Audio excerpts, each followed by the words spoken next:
For the first time this school year, Utah teachers will get something many workers take for granted: paid maternity leave.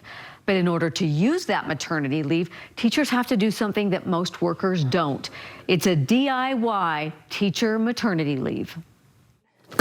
Kindergarten teacher Courtney Wimberly was preparing her class when we caught up with her a few weeks ago. She had circled August 18th on her calendar. My maternity leave starts the day school starts. Until last month, many Utah teachers had no paid maternity leave. Hard to believe in 2025 in a profession so dominated by women. I think people are just flabbergasted in general. Yeah.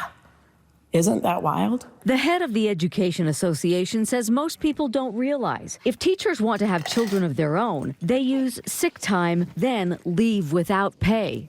And if they don't have the ability to do that, then they leave the profession. Representative Melissa Garf-Ballard decided it was time for a change. She introduced a new law that gives teachers the same leave as other state employees. It's time for Utah to really put our money where our priorities are and our policy where our priorities are, which is with our families. So now teachers have what other state workers get: 3 weeks of parental leave, 3 weeks of postpartum leave, and the law allows schools to have a paid leave bank where teachers can donate unused time to their colleagues who need it. Is it fair to think that in 2025, you'd think we have progressed beyond this?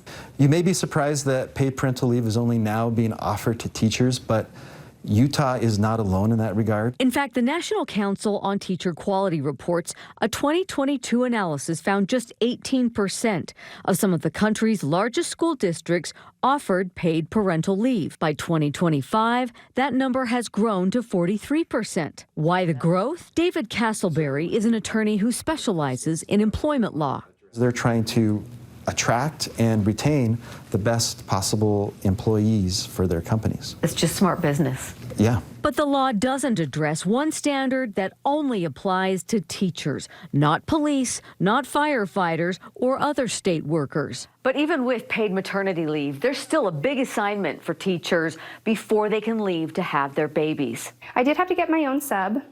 They don't offer like a pool of really qualified long-term subs in the school district. You have to go out and find one yourself and then create weeks of lesson plans for that sub. And like you just call someone that you know, or? Yes, yeah, you just go out looking for someone or if you know someone. During Courtney's last pregnancy, she found a sub, then spent 80 hours creating all the lesson plans ahead of time. Now she's done it again, all while managing a toddler. There have been unfortunate stories with other teachers who picked a sub that just wasn't quite qualified enough to give their students the best experience. That's just not what the rest of the community does when they're out on parental leave or maternity leave. Ballard sponsored the legislation in part to reduce teacher turnover. A 2021 legislative audit found 42% of Utah teachers leave the profession in the first 5 years, higher than the national average. And yet opposition to the new law actually came from school administrators. They had some pushback when it comes from the Superintendent's Association.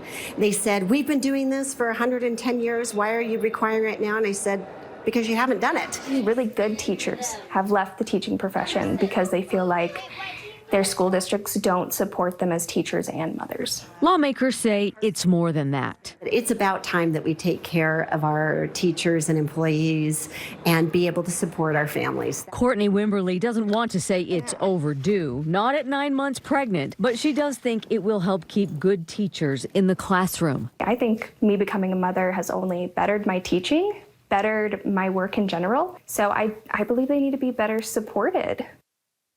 Now, there's a small addition to this story, very small. We're happy to report now that baby Wimberly has arrived. Mom has guaranteed leave time, but not guaranteed sleep time.